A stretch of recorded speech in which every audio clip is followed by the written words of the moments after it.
creo que en el segundo semestre, cuando se hayan normalizado los precios, hayamos salido de los problemas más, digamos, diría yo, mayúsculos. Es que el segundo semestre va a ser absolutamente diferente.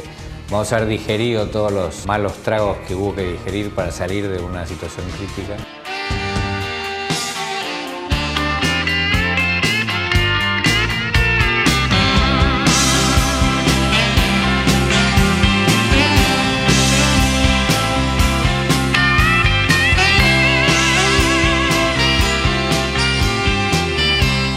El segundo semestre es el momento en el cual aparece la luz. Hola, ¿cómo están? Es esto otra edición de segundo semestre. Hoy, este jueves, vamos a hablar sobre la semana económica, como lo hacemos habitualmente al principio del programa. ¿Por qué decimos en esta editorial que el gobierno viene anunciando todos los meses el fin de la recesión? Y la verdad que la realidad le está jugando una mala partida. La realidad lo está desmintiendo continuamente. ¿Cuáles son los números de la caída de la industria en el mes de agosto? Bueno, fijémonos. Esos brotes verdes que el gobierno está esperando no llegan. La industria argentina en el mes de agosto, estos son datos de la Unión Industrial Argentina, ha caído un 6%, 6,6% en agosto, y en los primeros 8 meses del año un 4,7%. Esto está indicando, por supuesto, que los niveles de caída de actividad y desempleo están aumentando en la industria nacional. Pero esta recesión o esta caída de la industria argentina está siendo muy parejita en todos los sectores, salvo la industria química, salvo la química. Todos los sectores están cayendo muchísimo. Por ejemplo, el sector de metales básicos, metálica básica, ha caído un 25% y una debacle completa del sector de aceros, un 50%, una caída que no se veía hace muchos años.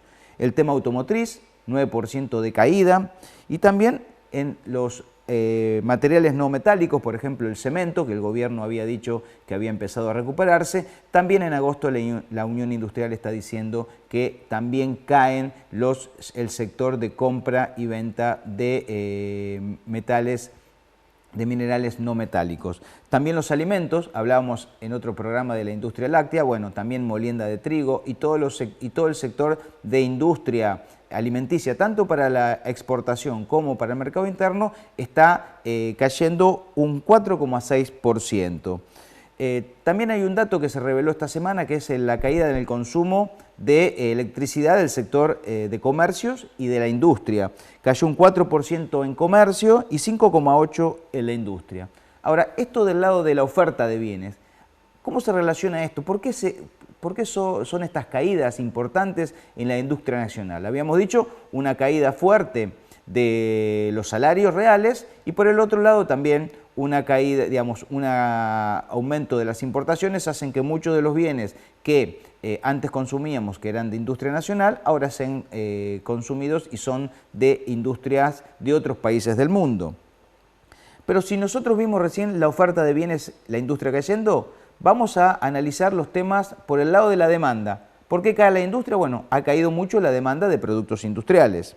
Las ventas en supermercados y shopping, que da a conocer el INDEC esta semana, cayeron en agosto 15% en alimentos. Los supermercados básicamente venden alimentos, y en shopping un 21,3% según deflactado por el IPC de la ciudad de Buenos Aires. Estos son caídas que según la misma prensa económica están relatando como la peor caída en el consumo, tanto de shoppings como de supermercados, en los últimos 8 meses o en todo el periodo del gobierno de Macri.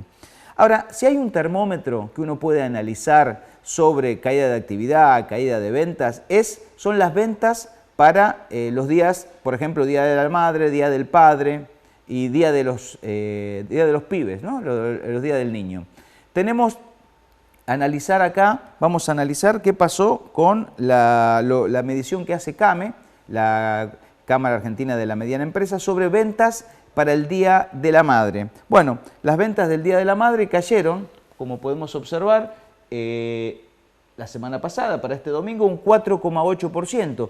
Si vemos la serie que tenemos en presencia aquí detrás mío, vemos que en general los años donde hay aumento de las ventas del Día de la Madre son años de alto crecimiento económico. Por ejemplo, podemos ver el año 2010, 2011, 2012. De los últimos 12 años, salvo 4 años, y este es uno de ellos, las ventas del Día de la Madre han crecido. Pero también tenemos los datos de las ventas del Día del Padre y del Día del Niño. Las ventas del Día del Padre este junio cayeron un 7,7% y las del Día del Niño, que fue en agosto, un 5,2%. O sea que también podemos ver y analizar las caídas de la demanda interna a partir de esos días puntuales, donde uno compara año contra año y va a dar seguramente caídas en los tres eventos que relatamos este año.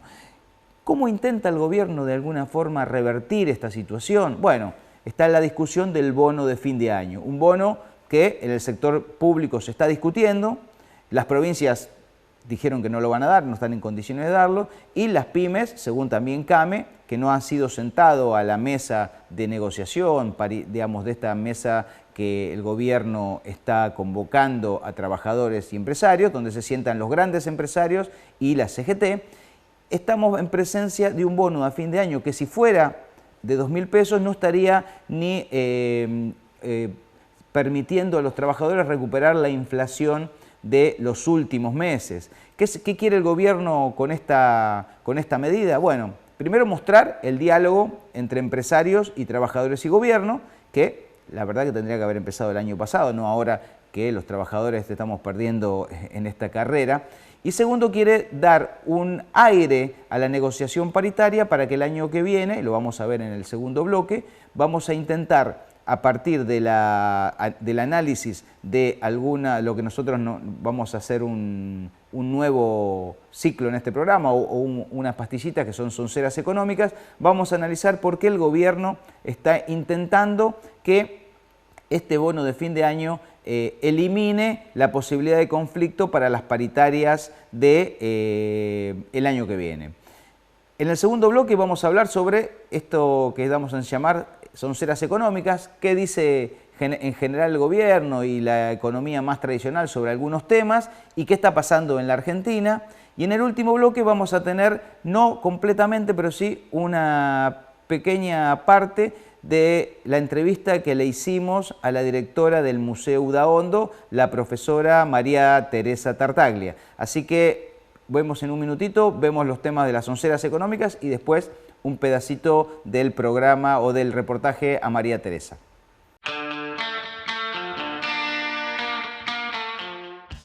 Moto Luján, de Carlos Frascaroli e Hijos, concesionario oficial Honda. Atendemos tu moto en nuestro taller, service y repuestos originales. El 9 de julio 854.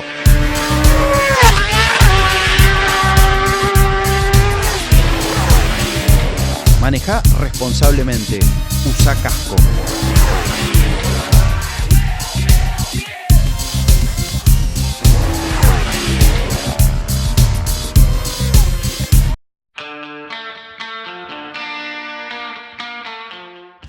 En este segundo bloque vamos a hablar sobre la inflación, tanto lo que dice la teoría como la realidad en nuestro país. ¿Qué tal, Alejandro? ¿Qué tal, Ale? Un placer volver a estar otro jueves contigo. Nos has traído prácticamente una nueva sección para hoy. Bueno, vamos a inaugurar una sección en el programa que la vamos a llamar, no es muy original, pero la vamos a llamar Sonceras Económicas, y vamos a ver lo que dice la teoría, o por lo menos los grandes lineamientos de que se enseñan en la Facultad de Economía, y en el caso argentino, cuál es el resultado de aplicar esas teorías a bajar la inflación. Bueno, cuando se habla precisamente de inflación, vulgarmente se dice la maquinita de imprimir billetes, ¿no? Bueno, de hacer billetes. Claro, la idea de la teoría monetaria del dinero y de la inflación es la siguiente. Cuando vos no podés financiar el gasto público con impuestos, que tenés un déficit fiscal, lo financiás con emisión monetaria. Esa emisión monetaria haría, de alguna forma, no sabemos bien cómo, que los precios aumenten. Es como que el Banco Central aumenta la cantidad de dinero en circulación y don Pepe en el almacén escucha eso por televisión y aumenta los precios. Pareciera que si yo te lo cuento así, no es muy normal que pase. Ahora, la teoría económica enseña justamente eso, que si aumenta la cantidad de dinero en circulación, aumentan los precios. Bueno, eso por un lado. Ahora, ¿cómo nos podés explicar que el año pasado, en el 2015, se estipuló una inflación del 24%, no la medida por el INDEC, que sabemos que no lo hacía de buena forma, sí la real del 24%, y para este 2016 una inflación que el propio gobierno admite por encima del 40%, tranquilamente? Bueno, ¿Por qué? ¿Se puso la maquinita más veloz a imprimir o qué? Mira, justamente no. La emisión monetaria de este año no está en el mismo nivel que el año pasado. O sea, el año pasado fue un año electoral, con lo cual hubo un gasto público importante, generalmente, como va a pasar el año que viene, probablemente sucede siempre, ¿no? Sucede siempre. Y mucha de ese gasto fue financiado con emisión monetaria. Y sin embargo, ese aumento de la emisión no se correspondió a una inflación altísima, sino fue una inflación que rondó el 24%. En cambio, este año, que hay un ajuste económico importante, la inflación está subiendo, pero con indicadores de emisión monetaria un poquito más bajos, bastante más bajos que el año pasado. ¿Cómo se explica esto? Bueno, la verdad que en la Argentina, no sé en otros países, creo tampoco, entre paréntesis, Estados Unidos, para salir de la crisis internacional del año 2008-2009, emitió dólares te diría, duplicó la base monetaria, inundó de dólares a todo el mundo y sin embargo la inflación en Estados Unidos sigue en los mismos niveles que años atrás. En la Argentina lo que ha pasado, y todo el mundo lo sabe, es que la inflación se ha disparado por la devaluación, la quita de retenciones y igual luego el tarifazo, que si bien se aplicó o no, el INDEC en su momento, como explicábamos la semana pasada, lo anunció, lo midió y ahora lo desmidió para el mes de agosto y ahora lo va a incorporar para el mes de septiembre. Entonces, en la Argentina la inflación tiene que ver con la devaluación económica, esto es histórico, pasó en el año 2014, pasó en el 2001, con la gran devaluación de salida de la convertibilidad, y a partir de esa disparada de la inflación, a partir de una devaluación, lo que generalmente pasa en un país que exporta alimentos es que también aumentan los precios de los alimentos. Un productor agropecuario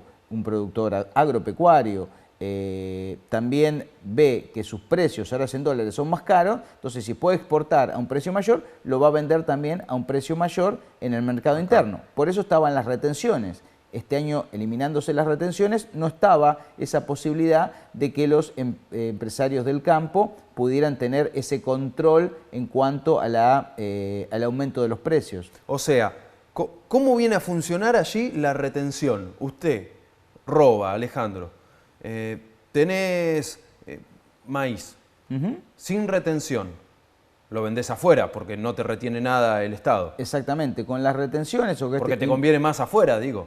Claro, pues y aparte no, digamos, todo el aumento de la devaluación es tuyo, porque no te retiene nada el Estado. En cambio, si vos tenés las retenciones, lo que va a pasar es que tu rentabilidad va a seguir, digamos, no va a ser tan alta, entonces vos podés vender al mercado externo y al mercado interno a un precio menor. Por eso también tenía un tema de recaudación, ¿no? Porque aumentaba tu recaudación tributaria con las retenciones, pero también era una medida antiinflacionaria. Bueno, ahora, hablando de precisamente medidas que tiendan a ir calmando la inflación, que era una preocupación antes y que todavía más lo es ahora, porque además puntualmente una de las promesas es bajar la inflación. Para el año que viene se habla de entre un 12 y un 17% de inflación. Habiendo tenido más del 40% parece difícil, pero ¿cómo se puede llegar a lograr? ¿Se puede llegar a lograr? Bueno, primero vemos en la placa la política antiinflacionaria del gobierno de Macri. La verdad es que pasar de una inflación del 40 al 17 parece un poco ilusorio. ¿Cuál es la política antiinflacionaria del gobierno? Bueno, primero mantener el dólar lo más estable posible. Esto es, no volver a devaluar tanto. Pensemos que el dólar está en 15,40 en los últimos meses. ¿No hablaban de un dólar en 17 o 18 para el año que viene? Bueno, pero si es un dólar de 17 y 18, la devaluación va a ir acompañando ese 17, 20% que espera el gobierno. Ahí lo que están tratando es de que toda converja a esa medida del 17-18%. O sea que si se devalúa será no más de un 20%. Eso es lo que está en el presupuesto nacional, como estos indicadores de devaluación que vos estás viendo. Ahora, vos tenés, si el dólar está estable, si vos mantenés, eso va a hacer que no se te dispare la inflación, Claro. por lo menos la inflación cambiaria. Las tasas de interés altas hacen que vos, toda la plata que andan dando vuelta, el Banco Central las absorba con un instrumento que se llama LEVAC, que después vamos a hablar un poquito de qué son las LEVAC y cuál es el peligro del stock de LEVAC que tenemos en Argentina. Otra forma de disciplinar los precios son el aumento de las importaciones. Abrís la economía y vos, si querés aumentar los precios, tenés un freno, porque los bienes extranjeros te ponen un techo al aumento de precios. Y lo otro, que es lo más, me parece, ilusorio, es intentar que los trabajadores cierren paritarias en torno a ese 10 o 15%. Porque lo que sucede en la Argentina es que, si lo sucedió en los últimos años, si la inflación pasada era, por ejemplo, como este año, del 40%, puede cerrar en el 38%, los trabajadores, cuando se sientan en marcha para paritarias, lo que van a estar pidiendo es justamente la inflación pasada. Claro, recuperar lo del año anterior. Por supuesto, y por esa razón el gobierno, con este bono, está intentando que se despliegue un operativo de campaña mediática, decir que con el bono de fin de año se recuperó la inflación de este año, para que el año que viene los trabajadores pidan una paritaria alrededor del 17-20%, cosa que veo bastante difícil, Bueno, se espera que el próximo año se recupere un poquito el poder adquisitivo perdido con lo cual deberían ir las paritarias por encima de la inflación. Bueno, no, eso esperan los trabajadores. Claro.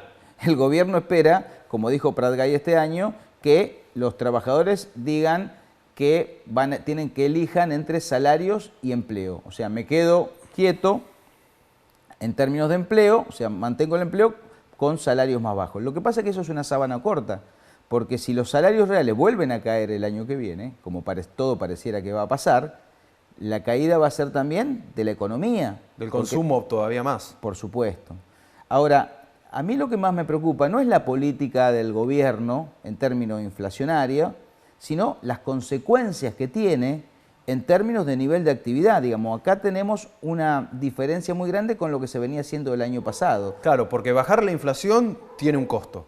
Obviamente, sí. Y para nosotros es un costo fuerte al que, si vemos la próxima placa, para nosotros bajar la inflación de la forma que quiere hacer el gobierno es llegar a una inflación baja, si es que se logra, a una cierta paz de los cementerios. ¿Y por qué lo digo? Bueno, porque para que baje la inflación a los niveles que quiere el gobierno, o sea, de un 17-18%, tiene que haber una caída muy grande del salario real y del Producto Bruto, un aumento del desempleo que haga que los trabajadores tengan miedo de pedir más del 17%, decir, bueno, mantengo mi empleo aunque mi salario real baje. Además, existe esto de, cuanto más gente está en la calle buscando trabajo, por menos dinero se ofrecería hacerlo. Obviamente, también. Es una forma de disciplinar la oferta de trabajo. También lo que va a suceder con una caída nuevamente del poder de compra de los trabajadores es una mayor concentración de la economía por un cierre de pymes y comercios. Y también, que algo más preocupante, y lo vamos a ver un poquito más adelante, es la bicicleta financiera que se crea si vos tenés el tipo de cambio fijo, o sea, en alrededor de 15 o 16 pesos el dólar, tasas de interés muy altas, hace que toda la gente que se desprende de los pesos lo pueda poner en la bicicleta financiera. ¿Y qué hacen los bancos? Los bancos te pagan un plazo fijo al 20%, se dan vuelta y con esa plata la ponen en LEVAC, que son letras y bonos del Tesoro Nacional, y las colocan al 26,75. O sea que sin hacer nada ganan 6,75 por colocación. Los bancos. O sea que si uno tuviera que decir qué hay que hacer el año que viene, bueno, señores, hay que poner un banco. Porque los únicos que van a ganar plata el año que viene van a ser los bancos. Y este año también. Este año también, por esta bicicleta de, si bien no le están prestando al sector privado, lo que hacen es tomar fondos de plazos fijos, doy un ejemplo, al 20% y colocar no en préstamos productivos, no en préstamos para la vivienda, sino que se los prestan al gobierno y el gobierno les paga un interés por esa diferencia, que es 6,75 por cada peso. Es mucho, que ¿no? Es muchísimo para lo que hacen, digamos, porque ¿para qué sirven las LEVAC?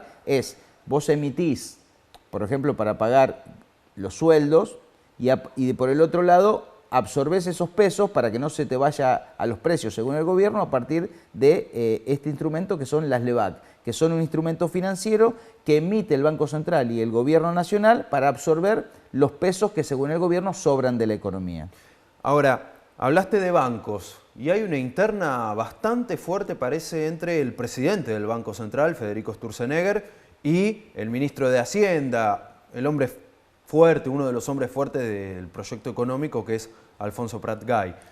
¿Por qué? ¿Qué es lo que sucede? Bueno, en general el gobierno y los gobiernos neoliberales intentan independizar las decisiones del Banco Central de las decisiones de la política económica del gobierno, que sería el Ministerio de Hacienda en este caso, ¿no?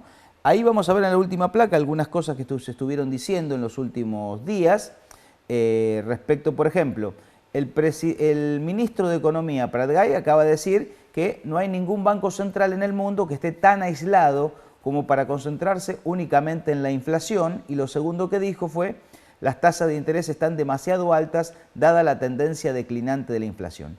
¿Por qué es esta pelea que tienen entre los dos? Porque el Banco Central... Ese mensaje es directo para Sturzenegger. Es un mensaje directo a Sturzenegger. Lo que le está diciendo Prat-Gay es: bajame la tasa de interés, porque con una tasa de interés del 26,75 de las LEVAC, nadie va a poner una fábrica y todos los pesos se van a ir a la bicicleta financiera. ¿Y qué le contesta el presidente del Banco Central? No, la inflación todavía está alta, que es de lo que yo me tengo que ocupar.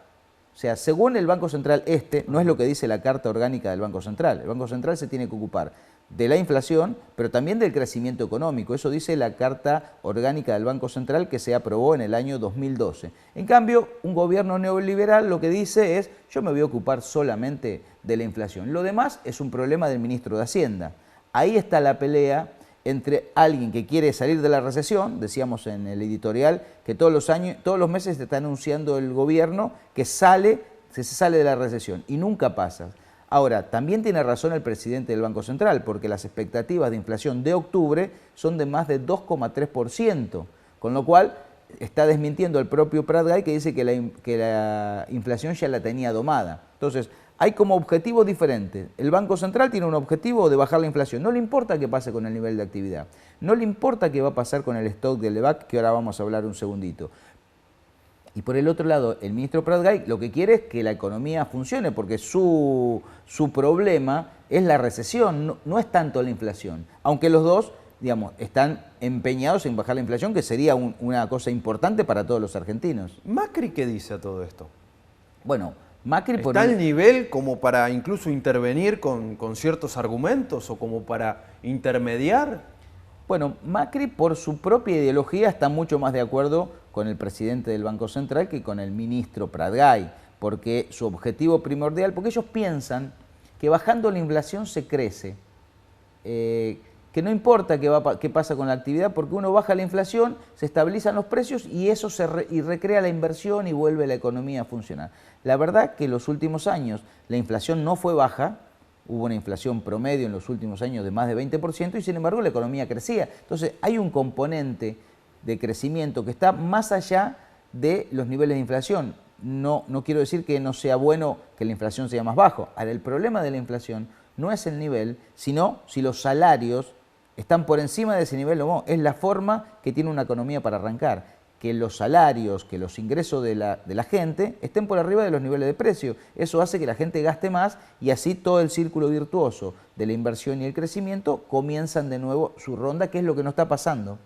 Bueno, Ale, más o menos queda claro. No es sencillo poder interpretar todos estos factores que hay que tener en cuenta. Ahora, me pregunto, ¿en todos los países del mundo? No hay inflación en todos lados. En varios sí. Bueno, la inflación en la Argentina ha sido una constante de los últimos, te diría, 50, 60 años. ¿A partir de qué? Bueno, tiene un componente muy fuerte en términos, como decíamos, de las devaluaciones que se dan habitualmente en la Argentina, y luego que los trabajadores, por el poder que tienen los sindicatos en la Argentina, que eso sí es muy típico de la Argentina, digamos, en general han recuperado, salvo en la época de la dictadura, han recuperado esa inflación. Entonces supongamos que se dispara la inflación como pasó este año, o en el año 2014, a partir de una devaluación, y luego los trabajadores recuperan parte importante de esa devaluación, entonces la inflación queda en un nivel muy alto. Eso es lo que pasa en la Argentina, que no pasa en otros países. Por eso, la teoría de restringir la oferta o el gasto público, como está pasando ahora, que se piensa que de esa forma se va a bajar la inflación, no está funcionando y no va a funcionar el año que viene, salvo esto que yo estoy diciendo de que sea la paz de los cementerios. Si vos tenés una economía donde los salarios bajan, el desempleo aumenta, nadie consume y tenés una recesión muy alta, es probable que lleguemos a niveles de inflación del 20-22%, que ya digamos que sería un avance en términos inflacionarios, pero un desastre en términos de empleo. Ale, estuviste, cambiando completamente de tema, en el Complejo Museográfico Provincial Enrique Udaondo. ¿Te parece si compartimos un adelanto? Dale, estuvimos, ¿de esa entrevista? Sí, estuvimos con la directora María Teresa Tartaglia de Silvano y tenemos un adelanto para este programa y el próximo programa pasaremos toda la entrevista completa.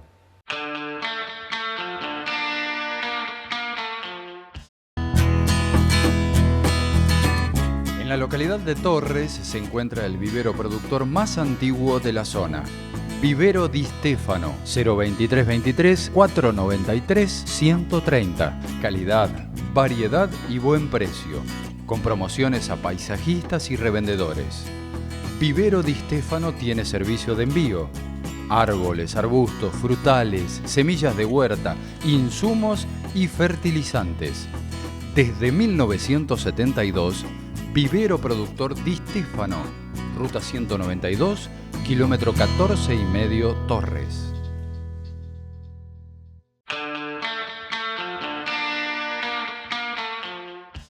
Yo creo que el problema siempre existió, evidentemente siempre existió. Es decir, posiblemente la gente no tenía conciencia de cómo manifestar lo que le estaba pasando, pero yo creo que ahora se ha agudizado y lo conocemos más a través de los medios de comunicación, pero que se ha agudizado sí. Y esto tendrá que ver con el nuevo rol de la mujer, más allá de su casa, de lo que uno podía estar acostumbrada, mi vieja, etcétera. Digamos, ha salido a dar una pelea también a los varones, o tiene que ver más con las relaciones de pareja. ¿Te acordás que antes eran crímenes pasionales, se le aplicaba esa denominación para correr el problema, para decir, bueno, acá no pasa nada? Y sin embargo, hoy, digamos, todos esos crímenes que la prensa decía de pasionales tienen que ver con problemas duros de convivencia y también de la problemática también familiar muchas veces, que también puede ser económica. Sí. Yo creo que el rol de la mujer, es decir, los espacios que la mujer ha ganado, evidentemente enfrenta cada vez más a la mujer con el hombre. Entonces, yo creo que a través de esos espacios, inclusive, es decir, en los espacios ya sea de trabajo, en los espacios políticos, es decir, la mujer tiene otro rol y ese rol, bueno, vuelvo a repetir, es el que le enfrenta al hombre, le enfrenta más. Una pregunta, ¿vos te considerás feminista o defendés los derechos de la mujer? ¿Cómo podés defender los derechos de los derechos en general? Yo defiendo los derechos de la mujer y defiendo la integridad de géneros, evidentemente. En esa cátedra a la cual vos te referías es una carrera, un posgrado que tiene la universidad, y realmente ellos hablan de la igualdad de géneros, y tratan mucho la igualdad de géneros y hablan más que nada de unidad y de cómo llegar a una comunidad más que a diferencias de géneros.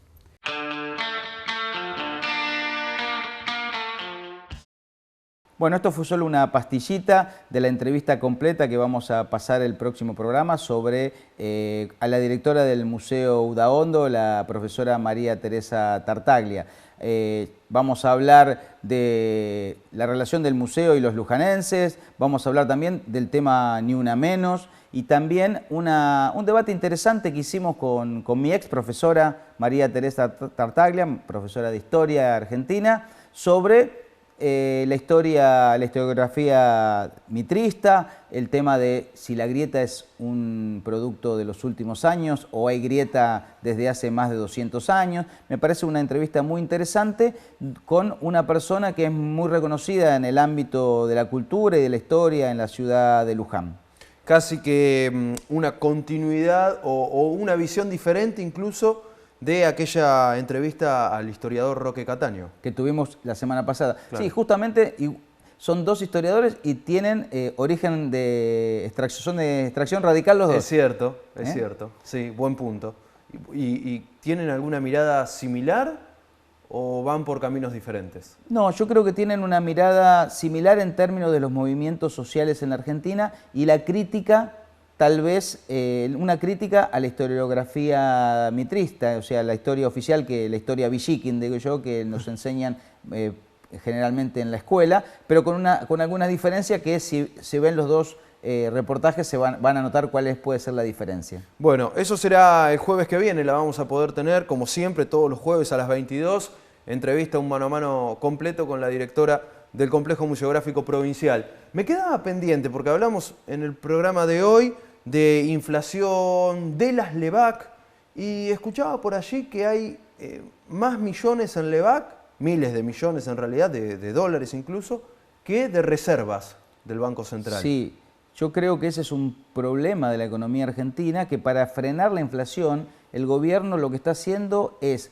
tener un stock de LEVAC, o sea, de más de 43.000 millones de dólares, pensá que las reservas son 30.000 millones de dólares, con lo cual, entre la deuda externa, que está creciendo a ritmo exorbitante. Eso me da miedo. Bueno, y la deuda en pesos, que también está creciendo muchísimo, todos los recursos del Estado el año que viene van a estar destinados en su gran mayoría al pago de intereses en pesos y en dólares, con lo cual resta un montón de recursos para obras o para educación y para salud. Esa es la enfermedad silenciosa. La deuda externa e interna en pesos del Banco Central es una enfermedad que no se ve, pero se siente cada vez que tenés que pagar, y esto es muy preocupante porque volvemos de nuevo a un ciclo de endeudamiento feroz de la economía argentina. Un placer, Ale. Será hasta el próximo jueves a las 22, como siempre, en la pantalla de Paris TV, el canal de Luján.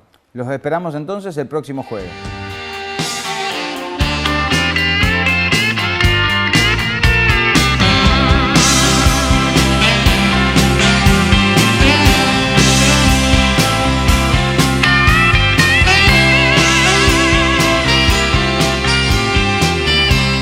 El segundo semestre es el momento en el cual aparece la luz.